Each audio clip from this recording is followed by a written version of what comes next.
If you're watching in the group and you want to have a chance to be selected for a reading, you need to get in the Zoom room, and that the link, the post should be pinned in the group with the link under in the comment. So get on there if you want to get into the Zoom room. Otherwise, of course, you can have relax, be in the group and just watch. I'm going to get right into the questions because I don't want this to go more than an hour. So, okay. And be sure you guys are muted. Sometimes it's hard, you get unmuted accidentally. But I'm going to get right to the questions, like I said, because I don't want to go longer than an hour. And I have some good questions here. And somebody, I don't know if she's here in the meeting, and I don't know, I'm sorry, if we'll be choosing you for a reading, but Diane asked a question, and I wanted to address the topic, even though I'm not going to give her a reading, because this comes up a lot. Her question was about her soulmate. And of course, she wanted to know if he had something to say to her, but she wanted to know if he's angry at her for not being more understanding about his depression before he killed himself. And because she feels guilty and is, of course, very devastated since he died in 2017. So first of all, I want you to really understand that when someone crosses over, they have their life review and they see everything from the bigger picture of what happened in their life, including why everyone behaved the way they did, why they did or didn't do things, right? And they do not have any resentment or anger or anything, negative they feel about those around them. If they still had that, they would have gotten help in processing that, because they see the bigger picture of why they had the life they had, why you and other people were having the challenges they had, and why they behaved the way they did. So they understand, well, that the people were mistreating them perhaps because they were in pain. Nobody hurts anybody because they're happy. Do they? We hurt somebody because we're coming from a place of distortion, because we're unhappy. We've been hurt. Maybe we've been abused or traumatized. Somebody doesn't abuse someone unless they have been abused themselves. That is the rule. Okay. You don't do something unless that has been done to you. You're matching that. So he would have understood completely why she behaved or did whatever she did, and would have let that go. So all of us need to let that go ourselves and realize, all right, we made mistakes, we hurt people, we hurt ourselves. And on the other side, our loved one is at peace with that, or they will soon be, okay, because they're immersed in unconditional love. And so they're going to heal from that. So we must heal from that, right? The next question I'm going to answer is, if reincarnation doesn't exist, and it technically doesn't, and I'll go into that really quickly, why do people then remember past lives?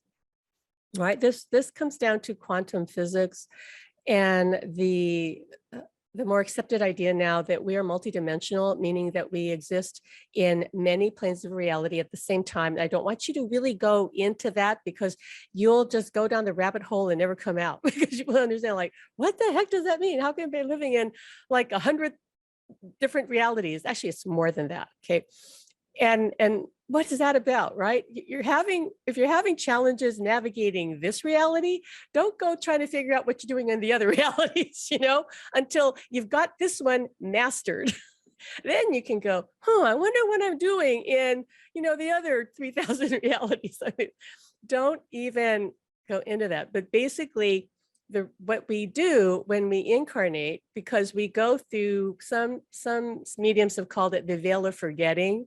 You have to forget who you were, kind of like blank slated, but you take on kind of, let's just say, memories, if you will, or lifetimes, if you will, in the past that you think, okay, well, having this past life memory would serve me, like this memory. Okay, let me use myself as an example, or even, okay, I'll use Alan as an example.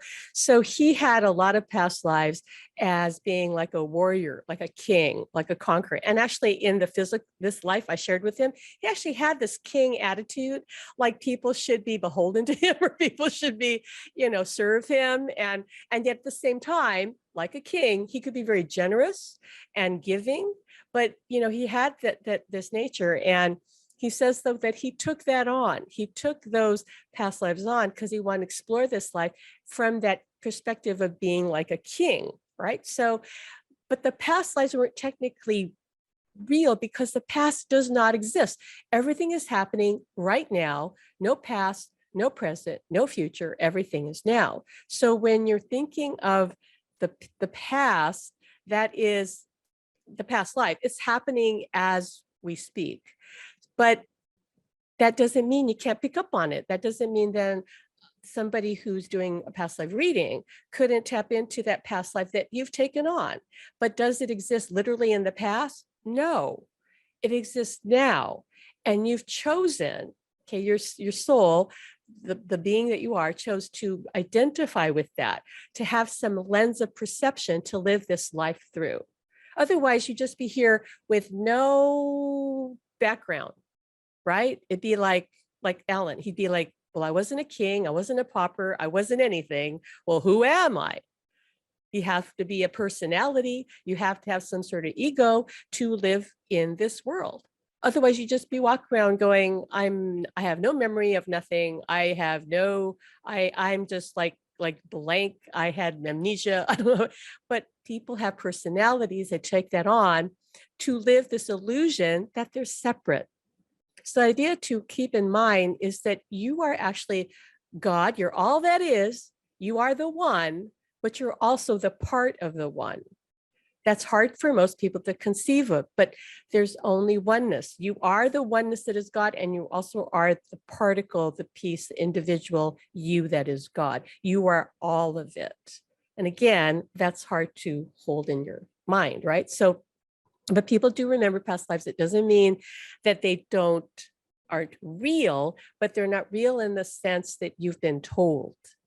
But that's why they can be picked up on. And that's what that's about, or why people can do past life regressions. But all that is just happening now.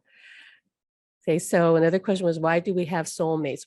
Well, because you're the oneness that is God, like I said, and there are souls that you have chosen to incarnate with over and over. Some people are twin soul. I don't really like to differentiate between twin souls and soulmates. On some level, that is really irrelevant. The twin soul concept is, I actually, from what I understand now, I believe that it's actually rather rare. Okay, it's more likely you have a soulmate connection. But don't think that the soulmate relationship is like the ultimate. Alan's telling me it's not what you think it is. That's the popular definition. Okay, and a lot of the concepts of twin souls is kind of more explained, kind of coming from a human perspective, which means that we're laying on our own assumptions about it. Doesn't mean that's completely true, and it's okay. It's okay if you believe you're a twin soul that resonates with you, fine. It's okay. You get to create your life and believe what you choose. And if that works for you, great. If it doesn't work for you, then re-examine it. That's all I say to you is, if it works, use it. Okay. Doesn't, choose again, because you get to decide. Ultimately, you are, remember, God, you're all the oneness and you're the particle. You get to decide. Don't let other people decide for you. You just choose. Okay. So the other question was, does the soul remember the person from past lives or from another reality? I'm hearing Alan say all of it, all of it. So if you have a soulmate, and many of you do, most of you do, especially a partner, okay, you are actually, he's nodding, I'm thinking this question, and I see him nodding. You're actually existing right now with them in all these and many other realities. Okay, not just this one where they've left or seem to have left because they've not gone anywhere. There's no place else to go. They're still here, but their body is gone. Okay, you still exist with them. You're on the other side right now with them. You never left. You never left. You were always together up there. It's just that you chose to express part of yourself into this reality and have an experience. And then you've chosen to probably, go into other realities as well at the same time. So you are having all these lifetimes exist right now, sharing with them. And that's why I don't know if you notice that if you are self-aware enough, you realize you can wake up on some mornings and feel different and think, what happened? Because nothing that you can remember definitively happened, yet you feel different because there can be sort of a bleed through from these other lives that you're living in same time. So in one life you could be I'm hearing, okay, you could be impoverished, you could be struggling financially.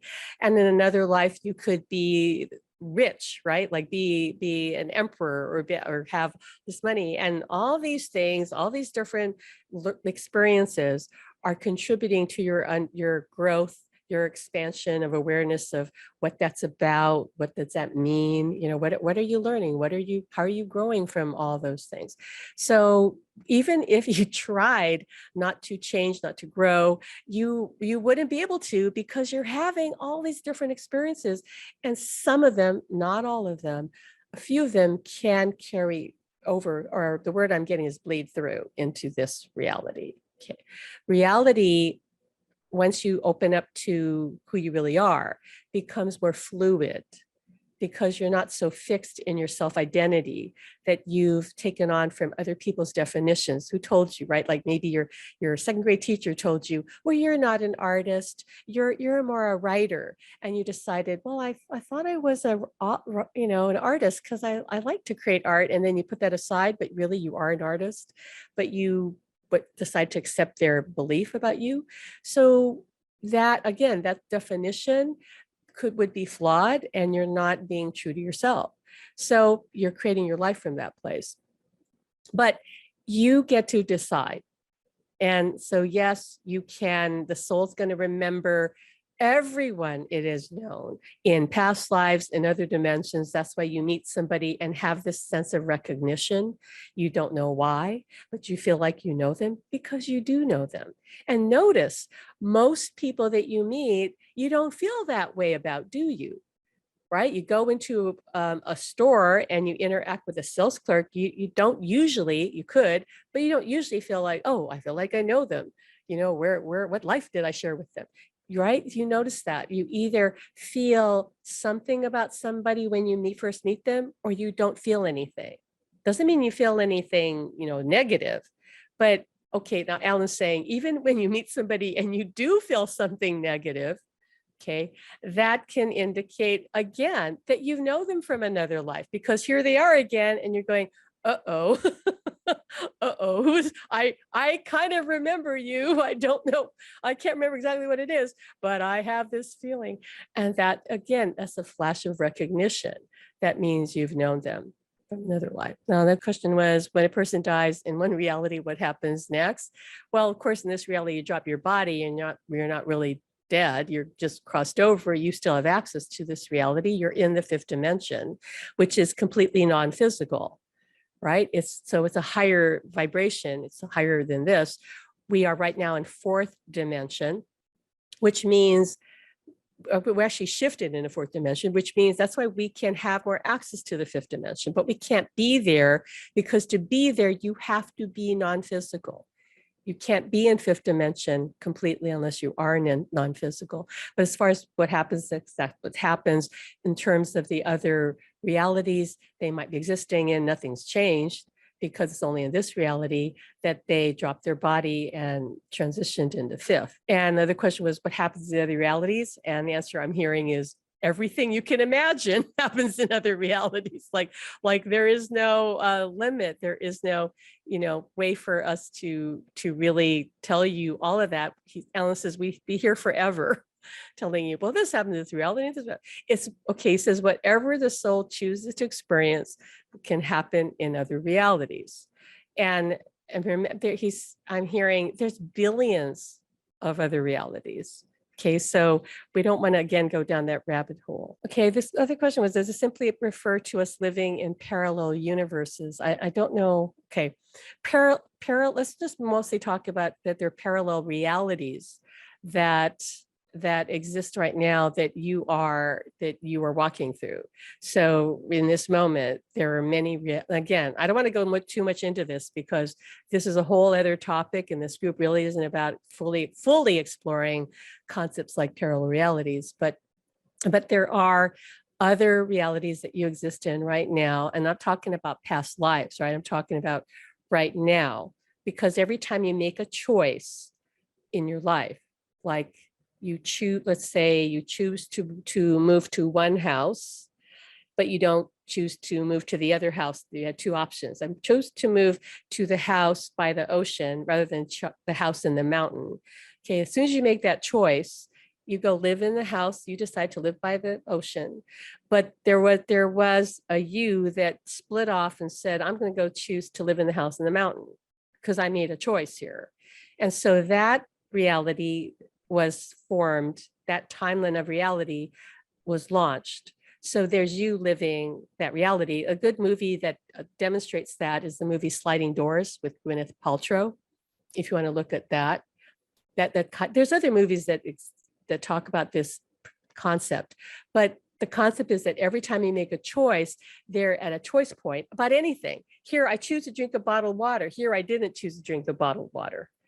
What would happen if I didn't drink the bottle of water? Well, this life kept it. So there are millions almost of different realities that spun off from the choices that you make because you chose one thing, not the other thing, and then this thing, not the other thing, right? And or this, so there's all these realities. And you can, if you really get into raising your consciousness and understanding how reality works, you can learn how to shift into another reality. I shared something in our Academy Facebook group about something that happened to me where I shifted into a parallel reality. And I'll share it in the main group too. But basically, I'll tell you real quickly what it was. I had this outdoor patio table that has been out there sitting. It's covered, the patio's covered, but it's still exposed to the elements. And there's birds that are around in the trees outside. And so the patio, this little patio table was just dirty from the weather. The birds have been pooping on it. And I know when I've cleaned it in the past, I have to scrub it really hard to get it clean. It's not easy to get clean. And so I was been busy, and I go and sit out there, and I looked at it and I said, I got to clean it. I don't have time. I'll get to it next week, whatever. Well, the other day I went outside to sit, and that table was completely clean. I couldn't have gotten it that clean if I cleaned it myself, because it's really hard to get it clean. It was clean. I took a rag, wiped it over it just to check. There was just a little bit of dirt. I mean, really little bit, hardly anything. And I thought, okay, what happened? And I heard, well, you shifted. Because your perception of reality is really becoming more fluid. You understand that. And so I shifted it. One of my friends actually wrote a book on the whole concept, Cynthia Larson. She wrote the book Reality Shifters.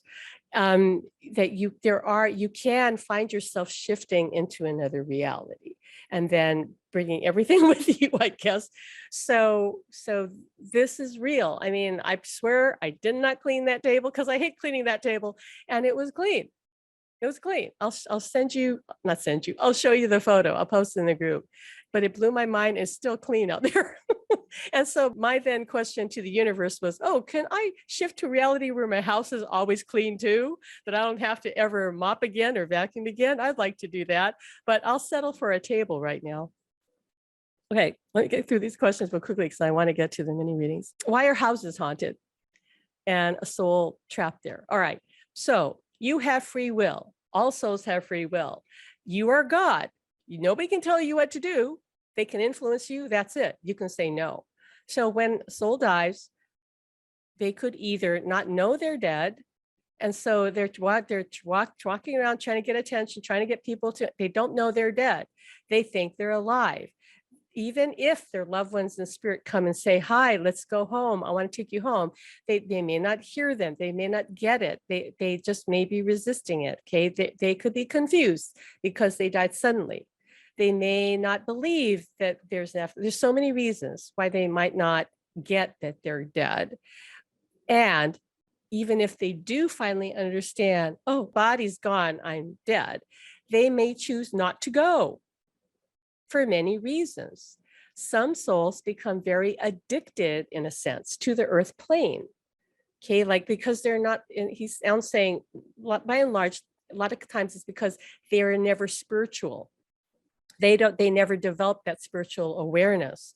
So they're only comfortable with this reality. Can you understand that? So if somebody doesn't understand, well, I'm a soul and I can go to the other side and it's beautiful there and all that, this reality is temporary.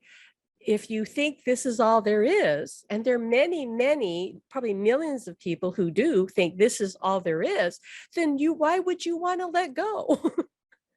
What the hell am I going to? So they may think they're going to nothingness, right? Or simply they're addicted to being here. They want to stay with their family. I've heard of souls who yeah, they stayed for their family. And even when the children died and other people around them were gone and crossed over, they still didn't want to leave. So you cannot make them leave. You can talk to them. There are prayers you can do. There are of course processes, you can call an Archangel Michael. There's so many things you can do, and they do work for, by and large, for most of the souls who are kind of stuck here. But if they don't want to go, they don't go, right? Now, some people talk about being scared by by those ghosts, and we'll call them ghosts. They're earthbound, really. But there's really nothing to be afraid of unless you have a lot of fear yourself, because then you're plugged into that frequency. So they can't really hurt you if you're strong in your self-concept, like you love yourself, you're positive. But if you're carrying a lot of trauma, carrying a lot of fear and resentment and anger, then yeah, you're kind of vulnerable to being affected. But at that too, Alan's saying to me, if you really put your foot down, and I only had to do that once in my experience with the other side. I'm basically telling them to F off, and they're just like gone. They're just like, oops, gone. Okay, because I know who I am, and I'm strong in myself. Okay, but if you're not, then yeah, you could be affected that way. But it's still a matter of, you would have to be in resonance with negativity for negativity to get a foothold. Okay, so the only real protection, if you will, is for you to really understand who you are, know your worth, know that you're God in a physical body, just like everything and everybody is. Everything is consciousness, everything is God source. And if you know that and you love yourself and you're coming from a positive state, and I don't mean you have to be positive all the time, but you're predominantly positive, then that's your protection. That's the only real protection you have. I know that because psychic tools like shielding and cord cutting will only take you so far. They're temporary fixes. The permanent fix is you awakening as a soul and healing your anger, resentment, and fears, and then you're immune to negativity. I know this is true because Alan and I, in 35 plus years, never once did cord cutting, shielding, any of that. And I've never been affected. Only once, when I was in a mediumship circle where, unbeknownst to me, the physical medium knew that I had a strong connection to the other side, but I was pregnant at the time. And he knew that these entities wanted to come through me. And when I started to feel them kind of try to come in, I mean, literally felt like they were going to take me over. I wasn't afraid. I was angry. I was like, no, this is not happening. I know this is good for my unborn child. I wasn't scared for me. I was more like, I knew this wasn't right for my baby. I just knew intuitively. So I was pushing it off, like get out of here.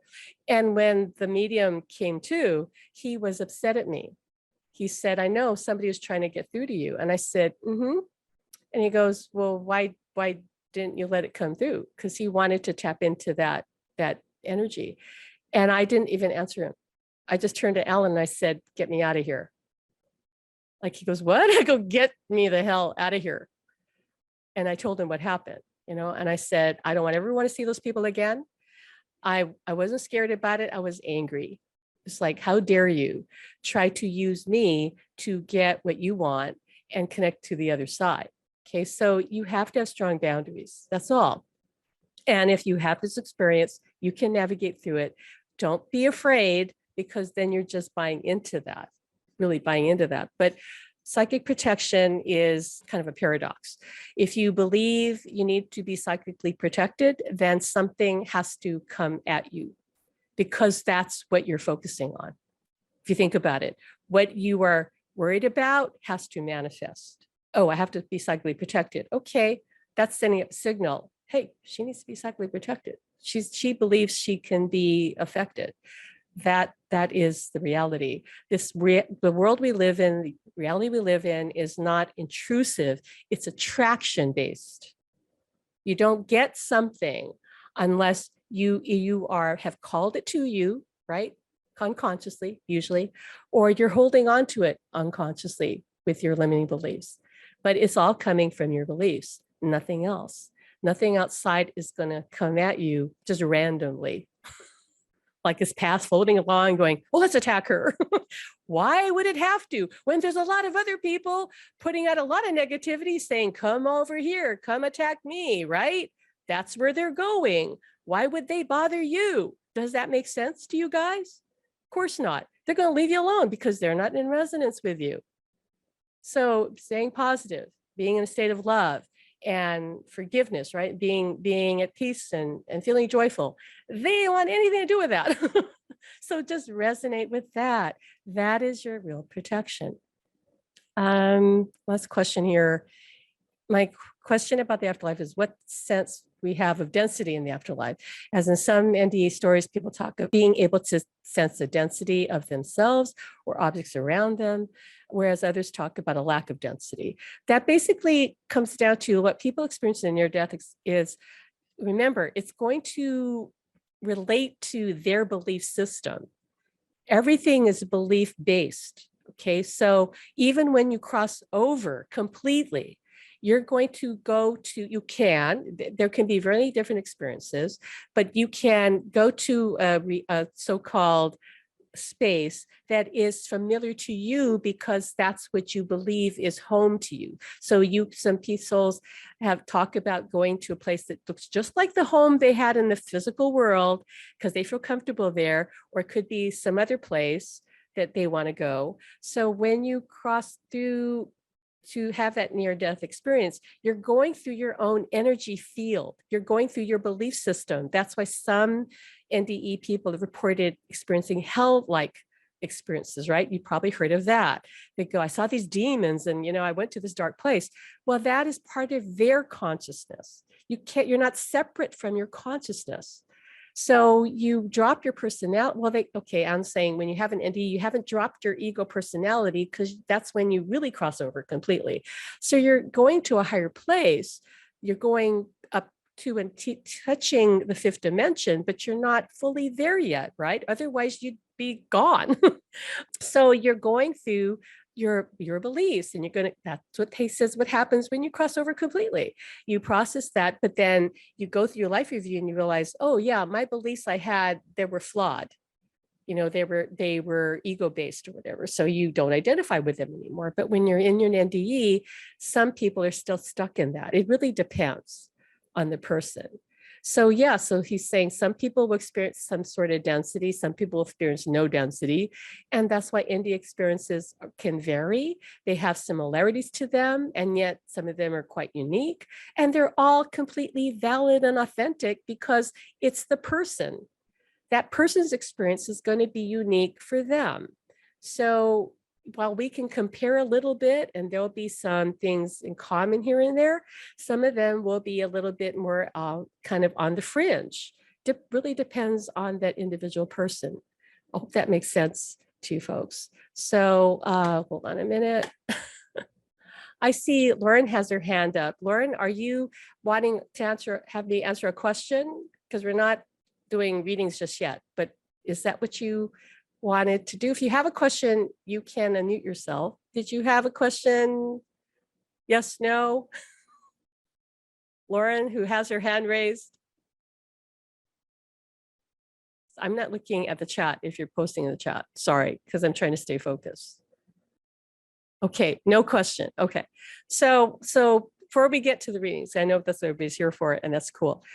To get into that, what we're going to do with the readings, I just want to say how it's going to work. So in a moment, I'll ask you, not yet, but in a moment, and it won't matter if you raise your hand now or anything anyway, because we're going to scan the group, and Alan's going to tell me who to choose. So what's going to work to just speed things up is I want you to give me the name of whoever it is that you want to connect to and the question that you have. Okay, I know that's not traditionally how mediumship is done, especially when it's called stage mediumship or platform readings is what he's telling me, where they just start picking up on information, but we don't have time for that. And also because I'm not really technically a medium, I'm a channel. So with channels, a lot of times and this is how I used to work too in my sessions, people would ask me the question and I would get the answer because I'm strongly claircognizant.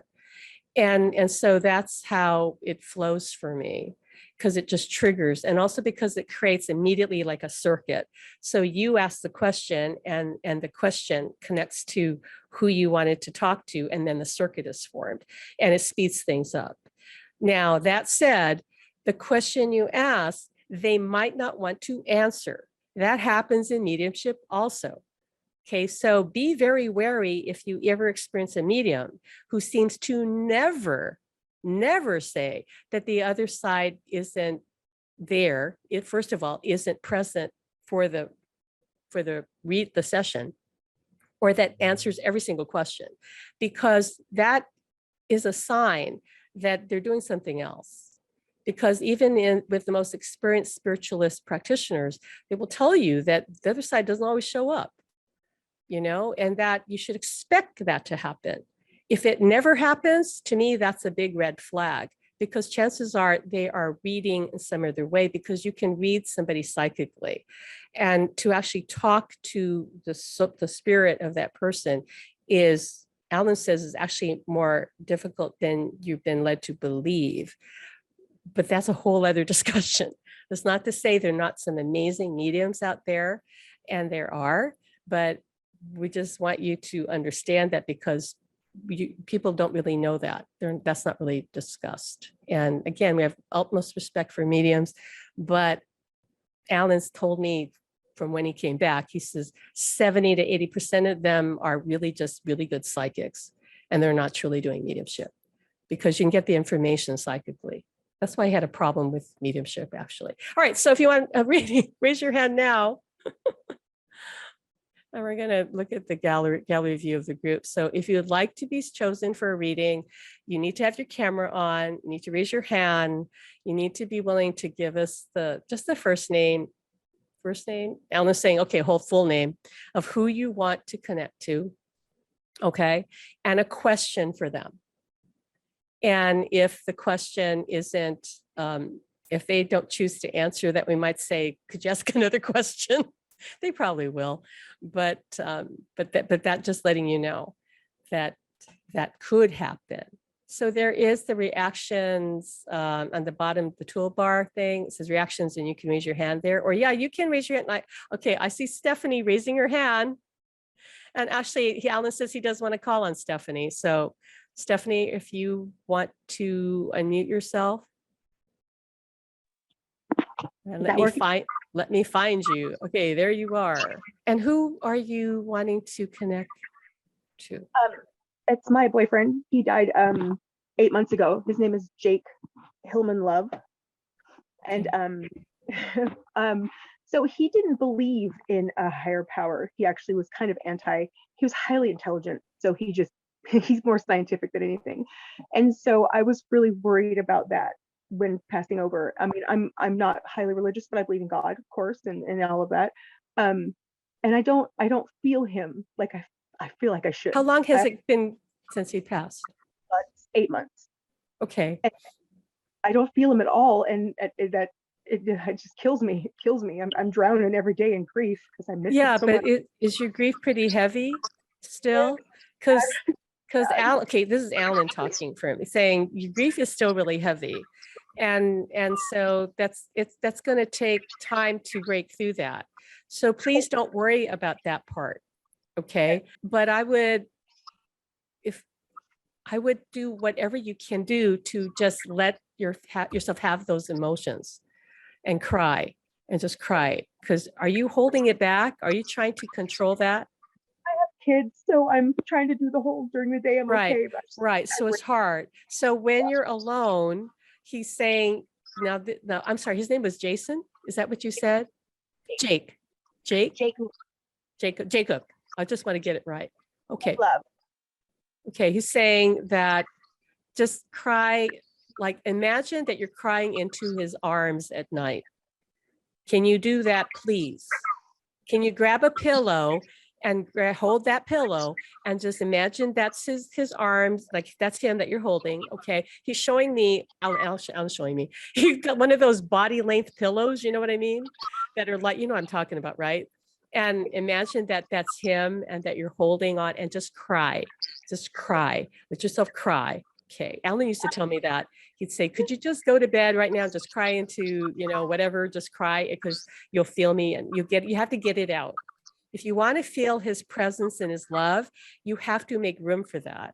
That's all it is, because he's around you. I mean, I felt it like as soon as you were talking, I go, oh my God, like here he is. So he's saying, but you can't feel him because you're still holding all this grief in because you're trying to be strong enough for your kids and for everybody else. But that's what's the challenge. I don't want to say it's a problem. I'm just saying it's a challenge. So the solution is to just let yourself cry. And you might be really amazed at if you just let it yourself have, because you can't cry forever. You cry, and then you'd be, okay, that's it for now. You don't be surprised if you then feel him a bit. Okay? Because he says, like, then I can get my foot in the door.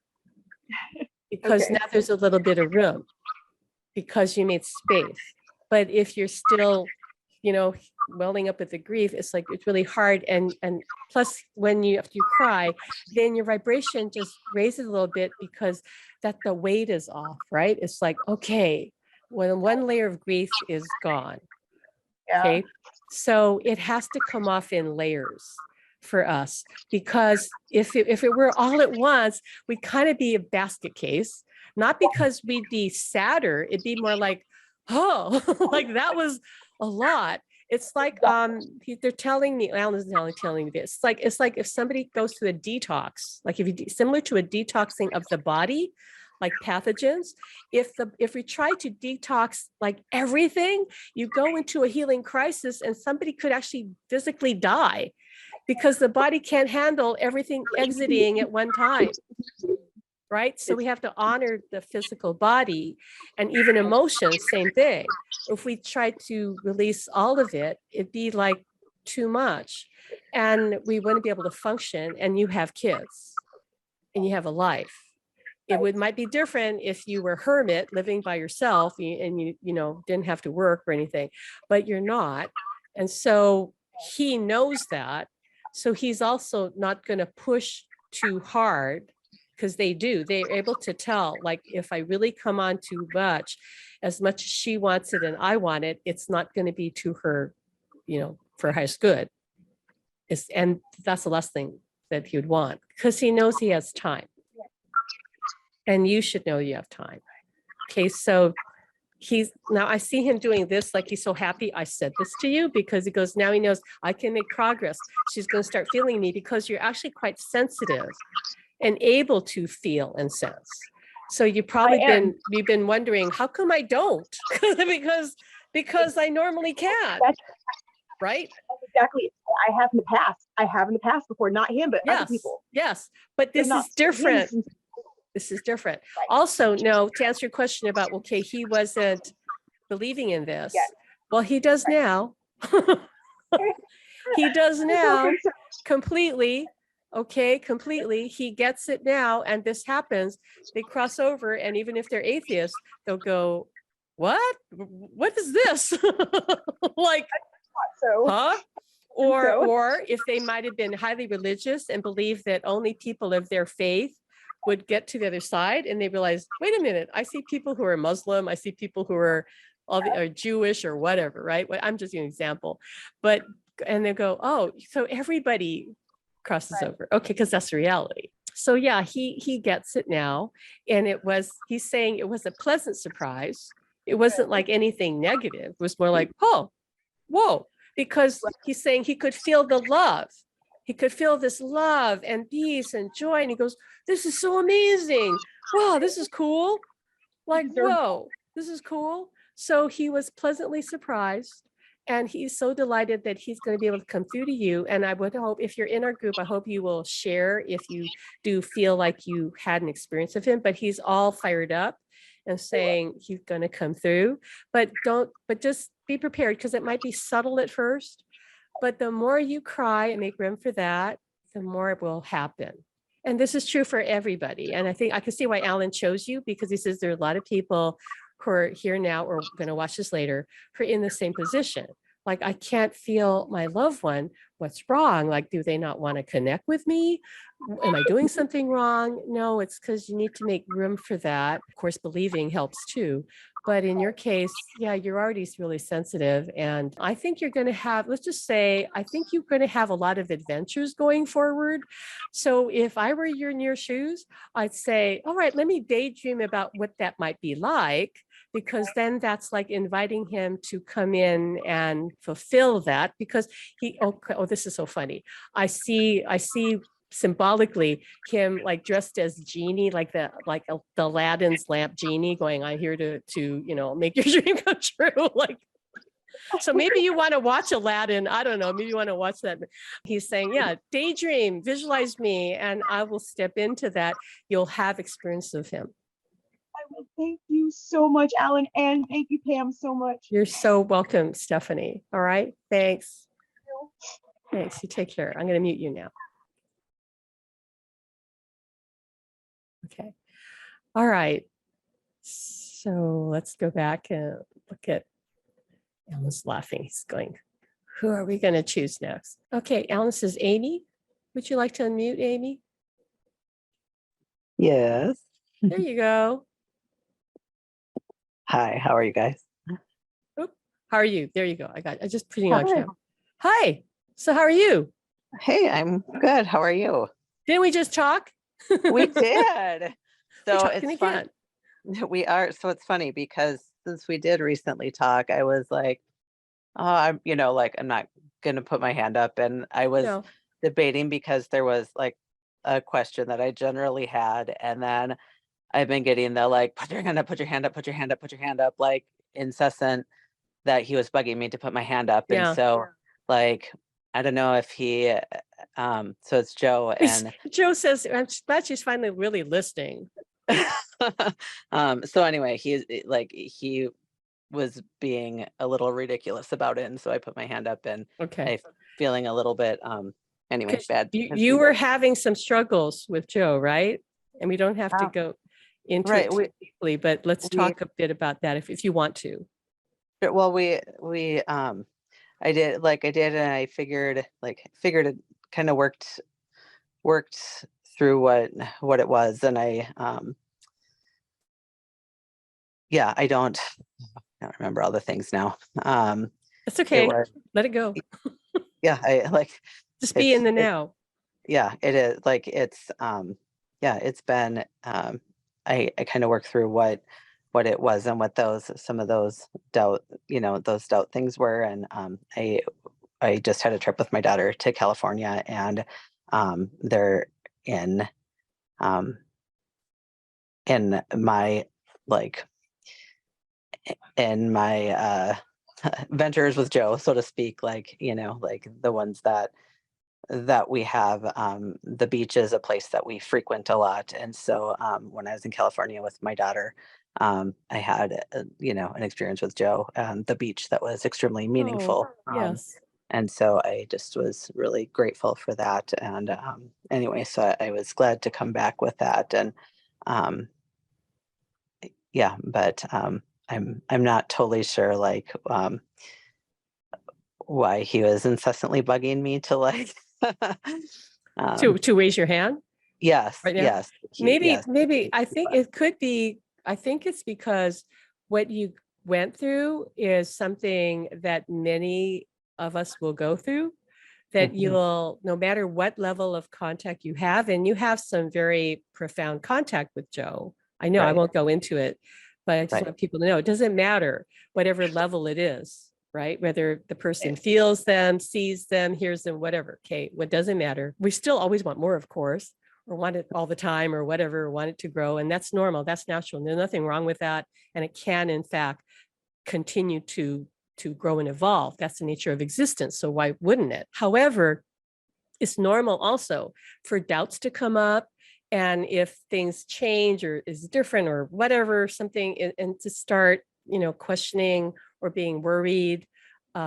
Also, we're processing other things, like other issues come up, because what you're doing in connecting with Joe, like any of us are doing, connecting to a loved one in the spirit world, and we are maintaining that. We're not just once in a while talking to them, right? Like some people do, like, oh, I'll talk to my partner on his birthday, and then 6 months later, maybe talking about something else, but they're not wanting the ongoing connection, which is what I know you want, and I want, and many others want, but that's different. So what's really happening in our reaching for them is we're raising our frequency, our energy, our vibration, because that's what's required if we're going to really be in the relationship with them and not just talk ever so often, like a medium, right? Like a medium would, because they don't have to do that.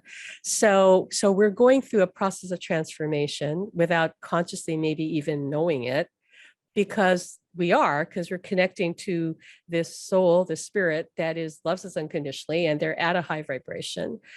And while they're not perfect yet, because they're still learning and growing on the other side, they're certainly of a higher vibe than we are, right? Because they don't have their ego. So they're calling us to that.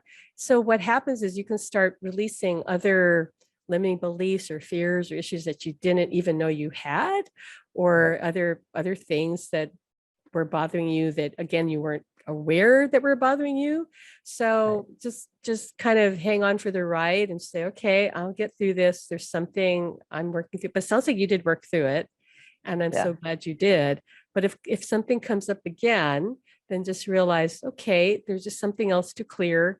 What do I believe or think about this that is limiting me? Because that's all it is. Because I know that the love you have for each other is so solid, it's not going anywhere. No. But it's your belief that you could, layer on something that say, oh, maybe this isn't working, or maybe it won't work, but that doesn't mean it's true. That can just be a fear belief that comes up for you. Does that make sense? It does. I think what is good is that, the more that we do this, like the more opportunities that we have to, as some of those bumps come up, to work through them and to get a better and deeper understanding, and to grow through them. And I know that, that where my head went, with things, a few weeks ago when I got, really concerned, like it ended up being very, very different than that, and he ultimately, like, was able to show and direct me to, guide me to what, what the answer really was. So he wants me to point out to you, that's great. He wants me to point out to you, though, that the reason he could do that was you finally got to a place where you were feeling a little bit better, right? Like, so you kind of, because they can't like override what we're really believing in the moment. So if you're really, really had gone negative, he couldn't have like gotten through, but you had shifted enough so that he could like come through and do it. But it's not like him, they don't have this power to overwhelm us, overwhelm our belief, like override it. They just can't. So, but if we can relax at least and go, all right, like, and not be that negative or fearful, then again, get the foot in the door. Like, okay, now I can. But see, like, because some people think like, well, they should be all powerful and be able to do all these things. No, we're the ones that are powerful, equal to them. So we're so powerful that we could block them again, unknowingly, not on purpose, but with our belief and, you know, where we're at and holding ourselves at a lower vibration. So he's just happy that you kind of could shift, and you didn't have to make a big shift, just enough that he could get in. And then what we're really doing is we're co-creating this experience with them. They have a role in it, but so do we. We're not supposed to be in this passively. They can't do all the heavy lifting. We're supposed to do this together, and our part is keeping, you know, our heart and our mind open and feeling as positive as we can feel. And then if we're not feeling positive, then trying to look at, okay, what's going on? What's really bothering me? What am I afraid of? What am I worried about? You know, because whatever that is, it's really an illusion. So let me work through that and come out the other side of it. And then you'll always find, and I think you might be finding this already, that when you break through, you're at a better place. You kind of rose up to another place. Can you relate to that? You feel stronger for it. Right. That's always the case, because you kind of broke through that limiting belief and shifted, and you're going to be tighter with him, closer to him. And he's going to keep doing that until you leave this world, because there's no end to how close and connected you can feel to Joe. Not really, but it's okay to be aware and accept that there are going to be bumps in the road and say, well, okay, it's fine. It makes for an interesting story of my life, because we'll get through it. Never, he's saying, I don't know if it's Joe or Alan or both of them. They're saying, never a dull moment. Not so much. Never a dull moment. You'll be surprised. Wait till you see. Okay. Hey, the question I was going to ask him was that we never got to talk about randomly, was about his tattoo and the meaning behind it. Does he have any insight about that? Any meaning behind his tattoo? Yeah. Okay. All I can tell you is what I hear him telling me is, what meaning do you want it to give to it? Because I was just curious, what this, if there was any significance to his tattoo, like what inspired it. I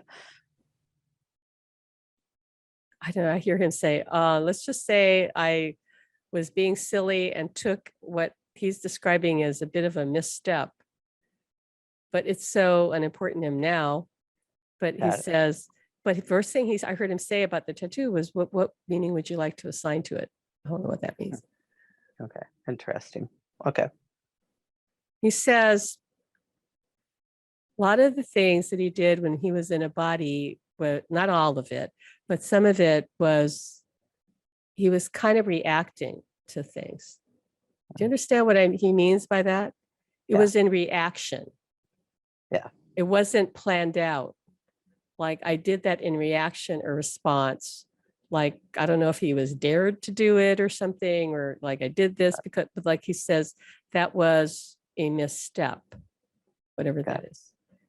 Okay. I was just curious.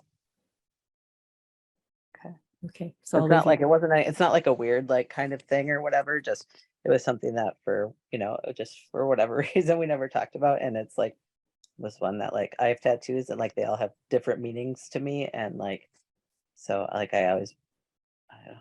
Do you know if he did that on a dare? I don't know. That's why I because that's the feeling I'm getting from him. Like somebody dared him to, and then he was like, oh, why did I do that? and it wasn't, it's not it's not very small. It wasn't very small. It was on his shoulder. It was koi fish kind of thing. Yeah. And I don't know, but it didn't, there was a lot of ways that it didn't really fit him, that it was like, that's why I'm like, where did that come from? I still feel like he's giving me the feeling like I was dared, or Yeah. even that he was daring himself. Like, no, let's do that. Right. Like, but he feels like it was like, not there are no mistakes, but he feels like, yeah, why did I do that? Right.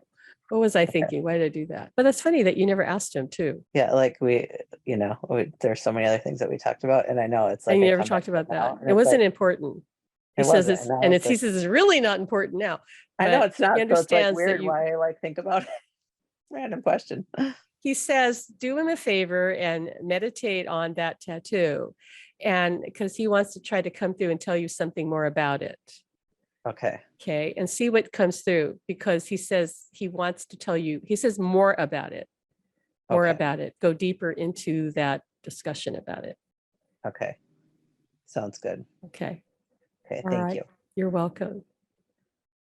All right. Thank you. Okay. We're about in an hour. So I wish I could do more, but we're going to stop here. We will do this again. Don't worry about it. We'll do this again at least once a month. And this, because I have to stop because I have to eat lunch before we go into the Academy. And we're going to do this with Academy members. We're going to do Q&A, and we're going to do mini readings. We actually go longer in the Academy read. Sometimes, like, gosh, I think one time I went 3 hours doing, because we really do like to kind of help people connect and help answer those questions and pass messages if that's what the other side wants to give. So if you're in our group and you're interested in the Academy, let me know, reach out to me about that. We are going to do a, I might change the title of it. We're going to be teaching how to learn to channel your higher self for the purpose of making direct contact with loved ones through the veil and also your guides. But that won't be until June. But in our group right now, where I'm actually already going to be teaching that as a sort of warm up to when we teach it to a larger audience, like you folks who are not in our Academy, as part of giving everybody an experience of what we do inside the Academy. So if you can't wait for that and you want to join us now, you can go to our website, supernaturallove.com, and you'll find Academy on there, and you can join. And because we're gonna really dive into that, like I said, just to get warmed up, if you will. And what's going to involve is just guiding you through to connecting to your higher self. This is going to help you really tap into your intuition and be able to have this dialogue with this higher part of you that's always been guiding you and is trying to guide you right now. And that is an important part of communicating with the partner through the veil. Okay, so yeah, reach out if you want to know about it. Send me, if you are on our email list, you can reply that way, or reach out to my VA at support@supernaturallove.com. Claire will answer your questions, or even if you need a scholarship, partial scholarship for our Academy, we have that also. She can explain to you what the options are. But mainly, if you want to make contact, then, dive in. We're here to do that. And we'll make it work for you one way or the other. Okay. But thanks for joining us.